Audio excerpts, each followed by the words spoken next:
même pour quelqu'un qui ne connaissait pas Claude et Ghislaine, c'est extrêmement violent.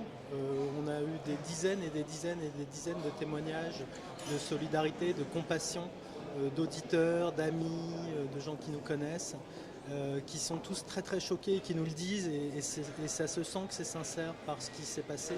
Alors pour quelqu'un qui en plus a côtoyé ces deux personnes et qui plus est des personnes, et on le dit toujours dans ces circonstances, mais il se trouve que là c'est vrai, c'était des personnes extrêmement attachantes, des personnes extrêmement professionnelles, des personnes des super collègues, quoi. C'était des collègues de référence. Donc pour quelqu'un qui les a connus, c'est presque impossible en fait de se figurer ce que c'est. Par exemple, j'ai eu une fois une situation un peu compliquée au Congo avec un responsable local qui nous faisait des ennuis alors que j'étais en déplacement pour une formation dans la zone du Nord Kivu. Et on a tout de suite appelé Ghislaine qui s'est renseignée, qui a tout de suite débrouillé la chose. Je ne la connaissais pas plus que ça. Après, je l'ai côtoyée, je la croisais souvent. On prenait un bus ensemble, on discutait. C'était quelqu'un d'extrêmement sympathique, extrêmement charmant, avec qui on pouvait discuter, qui avait toujours une opinion assez tranchée, mais on pouvait vraiment discuter.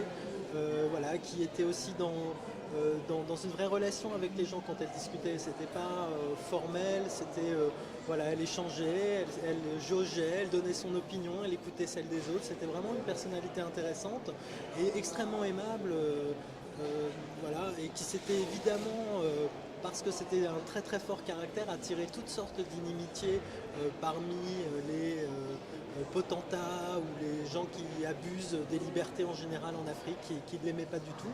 Et c'était tout à son honneur. Et cet honneur, elle l'a défendu coûte que coûte dans l'entreprise. Elle l'a défendu contre vents et marées. Claude, on avait travaillé ensemble. On était ensemble au Sénégal il y a un peu plus d'un an. On était dans un petit hôtel où on avait installé notre studio sur la terrasse. Et Claude, il avait pris la chambre, qui est la seule chambre qui donnait sur cette terrasse. Et sa chambre, c'était devenu la rédaction.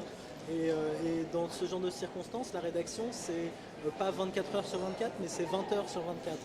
Et lui, il était tellement impliqué dans son travail que ça ne le dérangeait absolument pas que sa chambre soit une salle de rédaction où les gens rentrent et sortent en permanence. Et il suffisait qu'on lui demande quoi que ce soit, il était toujours disponible. Que ce soit le moment de manger, que ce soit le moment de se reposer, il était disponible. Même si c'était quelque chose de pas important, même si c'était quelque chose de secondaire, il était disponible, il était là. Il était sympa, il était drôle, il était aimable, aimant. C'est très triste d'avoir côtoyé cette personne, de l'avoir vue, de l'avoir saluée, de l'avoir embrassée et de jamais avoir imaginé qu'un jour on pourrait plus faire ça. Et voilà, maintenant je regrette vraiment tous les petits moments. Je me souviens de la dernière fois qu'on s'est vu, c'était à une machine à café et je savais pas que c'était la dernière fois que je le verrais. Peut-être qu'il y a depuis une dizaine d'années une recrudescence des violences faites à l'encontre des journalistes. On a vu ça pendant la Deuxième Guerre du Golfe, où même l'armée américaine, malencontreusement ou intentionnellement, avait bombardé un hôtel. On a vu ça aussi dans toutes sortes de circonstances, dans toutes sortes de lieux. On sait maintenant que l'information, c'est un véritable pouvoir. On sait maintenant qu'il faut la contrôler quand on a des choses à cacher. Et les gouvernants le savent, ils ne font plus les erreurs qu'ils ont faites dans les années 60 ou 70 où ils permettaient aux journalistes de les suivre au Vietnam, de suivre les militaires, etc. Maintenant, c'est extrêmement contrôlé de tous les côtés. Et du côté de la violence aveugle, c'est contrôlé au point d'assassiner intentionnellement des journalistes et même les personnes qui commettent ces assassinats savent très bien que ce sont des crimes odieux, qui s'en prennent à des gens qui n'ont pas de défense, qui sont là pour raconter, et puis souvent pour raconter des réalités qui les concernent et qui peuvent être d'ailleurs en leur faveur. Donc c'est vraiment d'une stupidité absolue. Voilà, on sait que ça a évolué dans ce sens-là, on sait que c'est en train de s'aggraver. Il y a beaucoup de théâtres d'opération où c'est extrêmement dangereux d'aller comme journaliste. Voilà, c'est navrant. Maintenant, ça ne change rien à notre devoir d'informer et au rôle de l'information.